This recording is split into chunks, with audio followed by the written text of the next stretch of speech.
ये हरियाणा में यात्रा चल रही है और हरियाणा के संदर्भ में मैं कहूँगा कि हरियाणा जिस प्रकार से 10 साल की त्रासदी झेल रहा, एक राजनीतिक माहौल जिस तरह का बना हुआ, उससे मुक्ति का रास्ता हम आपकी तरफ देखते हैं। ऐसा क्योंकि बहुत ही बुरी पोजीशन है आम किसान और मजदूर की। जिस तरह से हुड्डा साहब के 10 साल के शासन में इन्होंने जातीय और वर्ग से ऊपर उठ के मानवता के नाते जिस तरह से सबको साथ लेके चले थे, ये वो एक मिसाल थी अपने आप में। हम बार बार कहते हैं, राकेश जी ने अब भी 10 जगह कहा कि लैंड एक्विजिशन में जो भी कुछ हुआ वो आपकी देन, और वो जो बना उसका सत्यानाश कर दिया। उसको मॉडल एक्ट बना के स्टेट को दे दी पावर्स, और स्टेट जैसा चाहे उसमें तमाशा कर रही हैं। ये आशा करेंगे कि दोबारा जैसे ही मौका मिले कांग्रेस को, उसको जैसा था वैसा रहे वो। एमएसपी हमारी मुख्य मांग, और हमारा मनोबल इतना टूट गया कि हम अब लागत पे लाभकारी मूल्य की बात करना भूल गए हैं। हम कहते हैं जो तुम देते हो एमएसपी, हम सहमत नहीं है सीएससीपी के फार्मूले से, लेकिन हमारी इतनी बुरी दुर्दशा होगी है कि हम उस सीएससीपी में जो सरकार तय करती है, कम से कम उसकी तो गारंटी दे दी जाए। एक वो है कि सरकार सारी कमोडिटीज को सारा प्रोक्योर कर दे। दूसरा, कुछ बीजेपी आरएसएस वालों ने एक चलाया कि बस और कुछ मत करो, एक कानून बना दो कि इससे नीचे प्रोक्योर करना इलीगल हो जाएगा। हमने किसान आंदोलन में बहुत चर्चा करके एक तीसरा वर्जन बनाया है, जिसमें लीगल गारंटी का मतलब होगा आज जो प्रोक्योरमेंट होता है उससे थोड़ा सा ज्यादा प्रोक्योरमेंट। हिमाचल में अडानी का पूरा व्यापार, वहाँ पे अडानी का खास करके सेब का, और अभी सीमेंट प्लांट जो उसके हैं, वे जैसे ही आपकी सरकार बनी कांग्रेस की, उसने बंद कर दिए। प्रेस में हमने कहा कि ये भारत सरकार के कहने पे बंद करा है। आप कश्मीर जाओगे तो वहाँ भी एक सेब का इशू आपके सामने आएगा। उनका 2000 करोड़ रुपए का नुकसान करा है भारत सरकार ने। उनके 18 दिन तक ट्रक रोक दिए, क्योंकि अडानी का सेब यहाँ का बिकना था। उनके ट्रक रोके तो उनका पूरा 2000 करोड़ का नुकसान करा।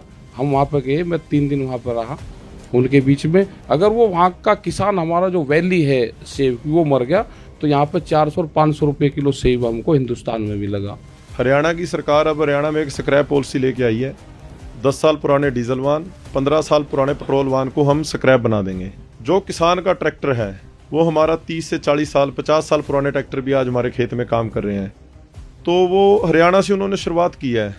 तो एक तो ये बहुत गलत पॉलिसी है, ये किसी प्रकार भी किसान को बर्दाश्त नहीं है।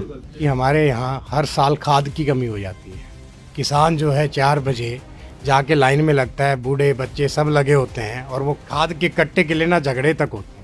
तो एक तो खाद की कमी का मुद्दा हर साल होता है। जब भूपेंद्र सिंह हुड्डा जी थे, इन्होंने अपने शासनकाल में 193 रुपये गन्ने का रेट बढ़ाया, 193, मेरे पास लिस्ट है, दूंगा आपको मैं। और जो आदरणीय खट्टर साहब हैं, जो कहते थे किसान की आमदनी दुगनी करेंगे, उन्होंने केवल 52% बढ़ाया है। इन्होंने 19 रुपये हर साल बढ़ाए हैं, उसने केवल 8 रुपये बढ़ाए हैं। सबसे पहले मैं आप सबका धन्यवाद करना चाहता हूं कि आप यहां आए, आपने अपनी बात रखी और आप अपना कीमती समय हमें दे रहे हो। देखिए, मैं इसको एक पार्टनरशिप मानता हूं आपके और हमारे बीच में।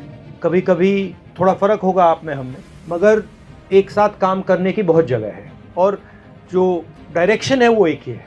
कभी कभी आपको कंपल्शंस आ जाती हैं, कभी कभी हमें कंपल्शंस आ जाती हैं, वो अलग बात है, मगर मैं इसको एक पार्टनरशिप जैसे देखता हूँ। जहाँ भी आपको लगे हमारी सरकारों में कहीं कमी है, आप सीधा मुझे बता दिया करिए, ठीक है? आप मुझे इनपुट दे दिया करिए, मैं कोशिश करूँगा कि उनको कमियों को ठीक करा जाए। और मेरा इंटरनल लक्ष्य क्या है मैं आपको बता देता हूँ। मेरा इंटरनल लक्ष्य ये है कि आज से 10-12 साल बाद किसान का बेटा कहे कि मैं खेती करना चाहता हूँ। मैं चाहता हूं कि आज जो सब भाग रहे हैं, इधर उधर भाग रहे हैं, 10 साल में किसान का बेटा कहे भैया ठीक है, मुझे खेती करनी है, मुझे एग्रीकल्चर में रहना है, मुझे फूड प्रोसेसिंग प्लांट खोलना है, मुझे ये करना है, मुझे वो करना है। तो अगर आपके बच्चे कल फूड प्रोसेसिंग यूनिट खोलें, जो आप उगा रहे हो उसको प्रोसेस करें, उसको भी मैं खेती मानता हूँ।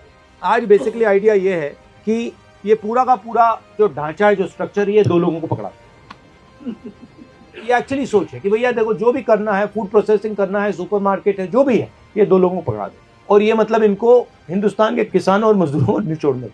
जो भी इनसे छीन सकते हैं छीन ले दो, जमीन छिनवा दो, इनकी प्रॉफिट छिनवा दो, सब कुछ। तो इसके तो मैं बिल्कुल खिलाफ हूँ। तो ये मैं आपसे कहना चाहता था। आखिरी बात फिर से दोहराऊंगा, इसको मैं पार्टनरशिप मानता हूँ, और मेरे दरवाजे, कांग्रेस पार्टी के दरवाजे आपके लिए खुले हैं।